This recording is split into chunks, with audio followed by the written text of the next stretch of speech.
And this is Brothaspeak Podcast, where we discuss Black LGBT issues and topics. And I have a guest today who actually really wrote the article pertaining to Republicans' vote to make it legal nationwide to ban gays and lesbians from adopting from LGBTQNation. This is Miss Sarah Toce. How you doing, Sarah? I'm doing great. How are you? Just fine. Well, after reading this article, let me tell you, I was not very happy.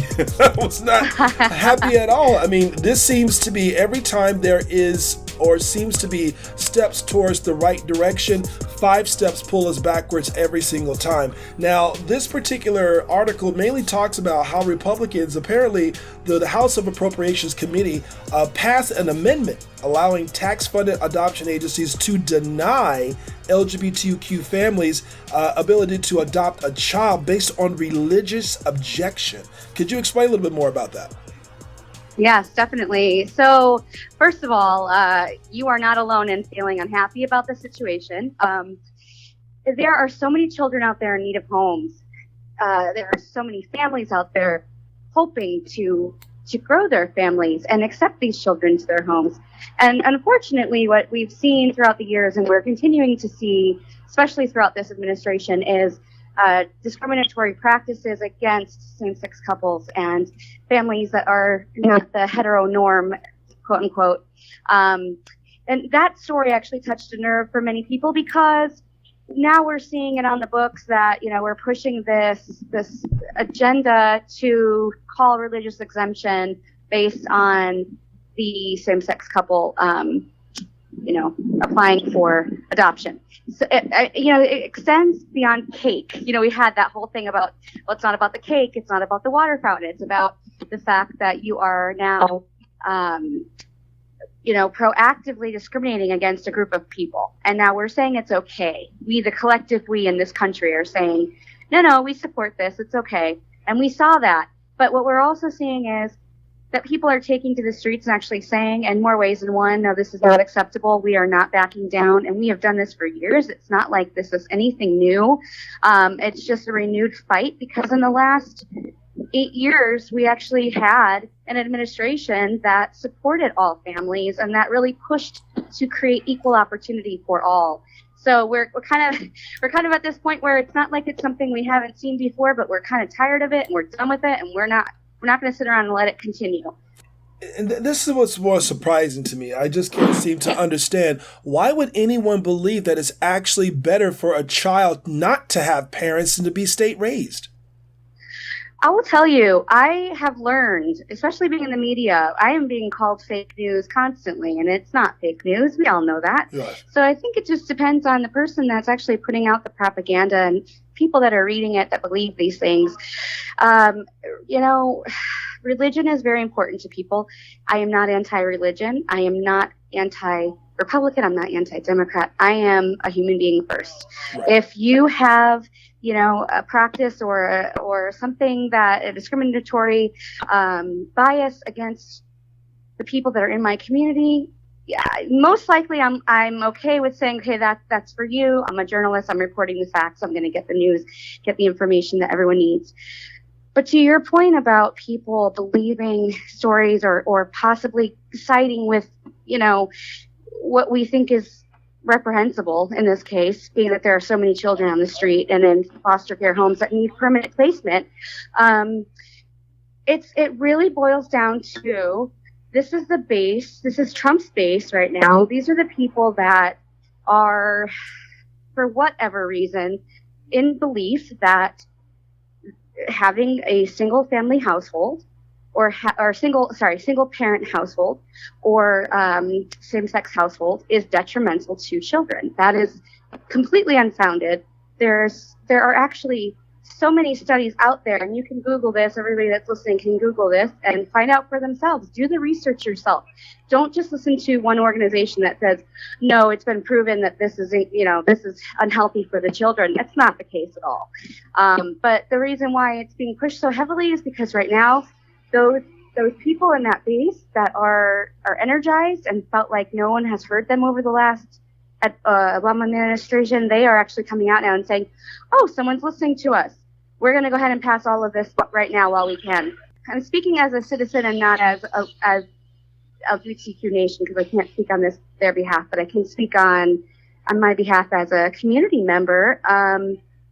Again, it's not something we are experiencing for the first time, but we're exhausted. Right. No, you're right.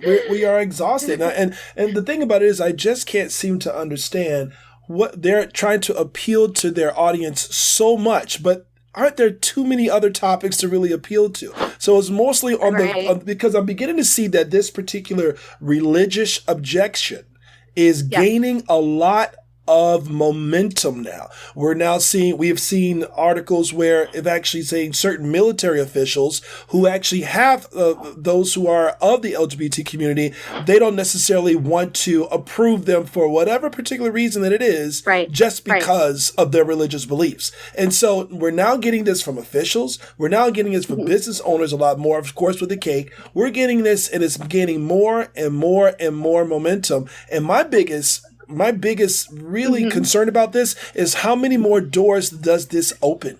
And this is beginning to get really, really ugly now. I'm going to say I completely validate everything you just said, and I also have felt this, and it is something that ebbs and flows for me, because on the one hand, you're in despair and tormented by all of these things that are happening, and as someone who is out there in the public and trying to encourage others, it does become frustrating.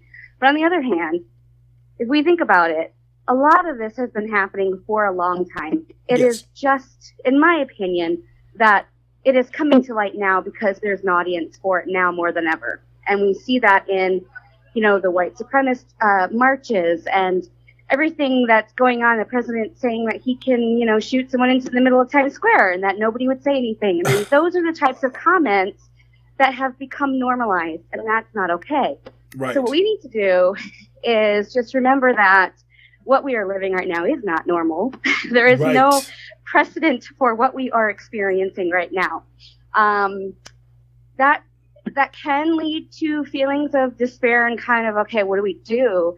The biggest thing that we can do right now is to continue to get out there and vote, continue to encourage others to actually look for the data themselves, to talk to your neighbors and friends, because just like we did with the marriage movement, I'm assuming that you were very involved in that as well. You seem like you, are very on top of the current events.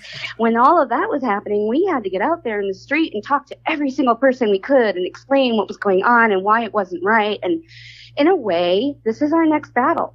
Right. The thing about it is, though, going out and vote is definitely one thing, but a lot of the organizations who are currently, a lot of the adoption agencies who are definitely against this, what exactly are they doing to really push back on them? Are they getting lobbyists right now to really gear up and really take this as a battle? What's the other organizations out there currently doing? That's a really great question. I think that this is, I'm going to talk from a personal level for a minute, because when we were thinking about having a child. We actually carried a child, but when I was considering adoption, one of the things that I had to look into myself was who would actually, give me their child. Would this be something that would be difficult for me to have to figure out? Or, how hard is it? So I started to look into it. This was years ago, and even then, there were a lot of organizations that backed financially these adoption agencies and foster care agencies, and I would have been denied. Wow. So it's not to say that this, it hasn't gotten worse, because I'm sure it has. But I think that the more that we can get the news out there and actually share what's going on, the more people will actually look at it and say, I had no idea that was happening. Well, what can I do? And from there, you elicit a conversation, because this is a larger discussion than me telling everybody what they can do. Really, what you can do is to keep talking about it, keep calling your legislators, keep pushing the envelope toward justice versus injustice. Those are the things that we have control over. You may be one person, but you seriously can make a difference. And so much of that is, like I said, just getting out there and really educating everyone and fighting for people that are in a battle that is not your own. Right. We can all do that. You're absolutely right. We all can do it. You really. Now, the funny part that also your article touched on, which I thought was also a little bit funny, if you really think about this. In addition to LGBTQ people and same-sex couples, the amendment will also impact interfaith couples, single parents, married couples, which one prospective parent has been previously divorced. Yeah. And so my thing is like, whoa, wait a minute. Wait a minute here. The amount of the divorce that's actually been occurring in this country is ridiculous and astounding. And there's been a lot of data that actually shows gay couples stay together longer than in some cases heterosexual couples. And I was actually kind of floored when I saw that. I think I saw those numbers last year. I really was. But my question is, the amount of people who are divorced, it gives full capability to say, well, you've been divorced before. Unfortunately, we cannot allow you to have this child. So my question is, with that, how much are the state or the agencies really looking to do? Are they really looking to keep the children state raised and not have any parents at all? I mean, what is the focus here? What is the focus? That's a tough question, because on the one hand, I'm thinking to myself, as you're speaking, that how is this any different than saying that you're not blonde-haired and blue-eyed? You look different. You don't belong with this child. I mean, there's definitely so much discrimination right now and harassment going on across all levels that something definitely will have to be done. I think it's absolutely absurd that we're even having the discussion, because yes, I mean, look around your neighborhood. How many people are divorced? How many people are single and hoping to have a child and don't want to wait for the perfect partner? Or how many couples are interfaith and are willing to figure out how to make that work for them so that they can give a home to a child in need? There's absolutely no reason why we should not be allowed to give a child a healthy home if we are able to do so. That is correct. And it absolutely will have to come from the people to get on the state level, to get in the federal level. Right now, it's a little bit difficult with the federal level for obvious reasons. Yes. That's not to say it shouldn't be done and that there are not people there advocating for equality. We have a big thing coming up soon, and that is the midterm elections. We need to get out and vote and make our voices heard and elect the people that are actually going to speak for us, and not elect the people or re-elect the people who aren't. Right. And that is our power. That is what we can do right now. Well, I mean, I definitely want to know exactly who the Democratic who our fighters are. I would love to kind of post a list of exactly who the Democratic fighters are for this particular discrimination, and basically what it is when it comes to those who are looking for children and provide them with loving families. And that's the funny part that I want to know exactly a list. So who is out there from each state? Because according to your article, again, we have 9 states that already have something on the books. 9 states that already have something in the books that basically is keeping families away or allowing the agencies to discriminate against those who are LGBT and, as we see, others now. And about 2 million families, LGBTQ families, are waiting to adopt a child. So this is I don't know exactly what to think. So part of me keeps thinking, is this all about the money? Is it really about the money? Because I really don't know the structure of an adoption agency. I don't know exactly. Are they mainly getting the funding directly from the state? Is it much more beneficial for them to keep the child in the house? What is the number of kids who are coming into versus those number of kids leaving out the agency? These are some really serious questions that have to be asked, and actually should be done a little bit definitely by the LGBTQ, along with, now I would say, divorced. Right. Every other thing in the book. So those are very valid questions, and actually, those are your follow-up pieces right there, because there is so much to go into. I will tell you that a lot of these organizations that offer assistance for adoption are privatized. Not all of them. A lot of them are, which means that they have the ability to discriminate however they would like to. If they want to say, this is where our money goes, everyone else can apply, they can do that. As in anything, especially when we're talking about right now about political campaigns, the money, I mean, you follow the money, follow the trail of money, see where it leads. That is going to get you exactly where you need to be, because it is bigger than ideology at all. It's bigger than just you and I speaking about what's going on. There's a lot at stake, and so much of it, I do agree, has to do with money and funding. I think also I just did a story, this is crazy, I just did a story the other day about the Russian spy, Maria Butina. Okay. And the fact that if you follow the money trail, it leads back to the NRA, which is completely anti-gay. Wow. And there's a whole thing about how that all connects. I mean, from the surface, you're thinking you're dealing with one story, but you're dealing with other stories. So you can definitely, I would encourage people to do that research and to get out there and really dive into what they can put out there for others to read and figure out, how it all connects, because it's a web. It sure is. But the biggest thing and the biggest takeaway for everyday people, for anybody who, maybe doesn't have the network that you and I have, is just to abide by the same rules that you would for your own family. Make sure that you are advocating for all families.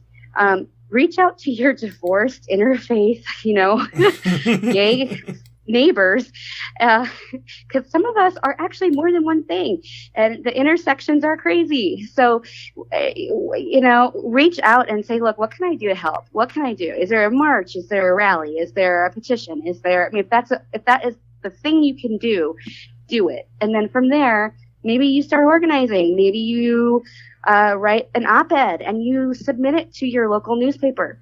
Those are big things. The more people talk about this, the less it's going to be swept under the rug, and the more we can deal with it and figure out how to get these people out of office so that we can actually start advocating for all families and for every person in this country who comes here looking for a better life, which was basically all of us at one point. Let's just consider that. Right.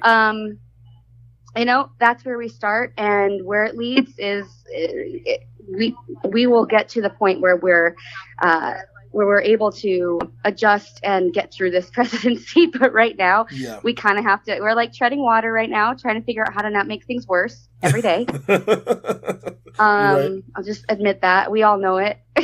True. Absolutely. And the funny part about it is I was also looking at the states that already have something on the books. When you look at the most states that actually have the most LGBTQ registered individuals who actually say they are LGBTQ, I'm looking at, Alabama, Kansas, Michigan, Illinois, Mississippi, North Dakota, Oklahoma, South Dakota, Texas, and Virginia. And I'm thinking, I would be probably more shocked if I do see New York, California, those particular players. I'm a little shocked with, maybe not so much with Texas, but, not so much with the other states either. But I would definitely be a little shocked if I definitely saw states like that adopting this particular mentality as well when it comes to really stopping agencies from taking on homes because of the fact they want to discriminate because of their LGBTQ, their sexual orientation, or religious interface, whatever. So I'll be a little bit definitely taken back by those particular things. Now, when it comes to the Democratic Party, is there anyone gearing up here to be able to say, or any representatives that's really taking on this role to just go in there and charge? Is there anyone that sticks out, any name that sticks out for you? Of course. I mean, I think that the value system in the Democratic Party is absolutely different than what we're dealing with right now with the GOP. Are they perfect? No. But I can tell you there are a lot of front runners that, in my opinion, are taking this kind of, I don't want to call it an initiative, but they're taking this course of action and saying we're not going to stand behind these types of situations. And some of them are, for instance, if you look up in my state of Washington, we've got Senator Patty Murray. She's been a huge advocate for children and families for years. Pramila Jayapal, she's a congresswoman there in the U.S. Senate. She is also another person I would look at. Actually, it's very funny because a lot of them come from Washington, and we also had same-sex marriage before a lot of the nation too. But if you look at Kamala Harris, if you look at Maxine Waters, if you look at even former Vice President Joe Biden, these are people who are coming out and actually verbally opposing these types of cases and things that are happening. And I would follow their lead, and see kind of who they're connected to and how you can help maybe get in there. I don't know, as far as 2020, I couldn't tell you the front runner that I would pick at this point to deal with this and clean it up. But I can tell you that it's going to take the legislative body to be able to undo so much of what is happening. And now, can that even happen with a privatized organization? If you're now throwing state money into it, of course, I mean, then it's not privatized. Then you're dealing with something we can actually fight. And I would do that. I would encourage everyone to go on and learn more about their senators and their representatives and figure out, where their stances are on these things. And if it's not actually evident, then at that point, I would even write an email or call their office and say, look, this is an important issue to me, and your constituents need to know where you stand on this. Can you elaborate? And have them make a public statement. Have them respond to you, so at least you can then go, okay, they are, advocating for me, or they're not. And then you can make a decision when you go to the ballot box. Right. There's so much that can be done. Those are a few names. Definitely, though, research it on there are so many people out there who are on our side. This idiocracy is kind of like, it comes up and it rears its ugly head, and then it, you think it goes away, and then it comes back, and we just need to sort of all get on the same page that we're not standing for all of this intolerance, and that we are going to make some headway into advocating for people who are outside of our own situation. And I assume that they're definitely going to be watching the case with Dunmount versus Lyon very closely, with the hearing that pretty much already started, I believe, July the 12th, according to your article. Is that correct? Regards to the challenge to the Michigan law that allowed state-funded agencies to cite religion as a reason for turning away foster parents or adoptive parents. So I'm pretty sure that a lot of people are going to be watching this particular case very, very closely with Dunmount versus Lyon. Right. It's funny because this article struck a chord I didn't quite expect with in regard to the cases that are going on right now around the nation. People that actually shared this story over 1.5 million times on Facebook. Wow. And it's something, and it was within 24 hours. So if you can imagine that was shared 1.5 million times within 24 hours. Wow.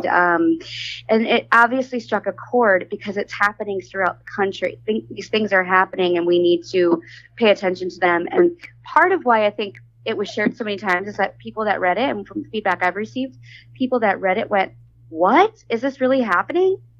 Yeah. Right underneath their noses. I mean, this is happening. This is something that we need to wake up and actually look at and read and share and get that message out there that these things are going on and will not be tolerated by us. Because I'll be honest with you, it has not really hit the TV media as much. I see it in print, but I do not see it on TV, nor do I see the news broadcasters really talking about the subject. I do not. Well, when you think about it, though, when we're picking up headlines, what is the headline you pick up, especially on national television? It's usually something to do with the person that's in charge right now and something crazy that he said on social media. So when you're thinking about the different media, I mean, there's been so much. We've had Helsinki and all of that going on, and Russia back and forth. And those are the headlines, unfortunately, that do make it on there because they're very universal, and they're things that are happening right this second. And I think as you start seeing these bills pop up and it becomes more of a trend and we're seeing kind of a pattern happening, the mainstream media tends to kind of pick up on that a little bit more at that point. Yeah. We're just all on the ground doing our work here, and we work together and, of course, support one another in the various media types. But really, this is a grassroots issue, and it has been. And it's something that we you can't just leave it to someone else to kind of like pick up and run with. We have to do our own work. Thank you so much, Sarah. I really appreciate you coming to give us a little bit more information, because this article, it definitely, you're right, it struck a chord with me, and I couldn't understand. I've actually posted several things on Instagram about this topic, but I think now a lot more people are definitely beginning to wake up when it comes to this type of discrimination based on religion, and how much further this is going to really affect a lot of people, especially within the community. Again, thank you so much, Sarah, for dropping by, giving us a little bit of an insight and pertain to this article. Definitely, again, they can definitely catch you on LGBTQNation. Is there any other outlets they can be able to watch you and follow you? Great. Thank you so much for having me. And yes, please follow us on LGBTQ Nation. We're also on Facebook and Twitter. You can sign up for our e-blast every morning and kind of find out what's going on with your day. All right. Again, this is Chris with Brothaspeak Podcast, signing off, but yet pissed, regardless of what. And I still want to make sure you guys, again, wake up, do something about this, and also remember, find out the representatives in your local state and what they can do about it. Thank you so much for joining us. This is Chris with Brothaspeak Podcast and Sarah Toce. Have a wonderful day.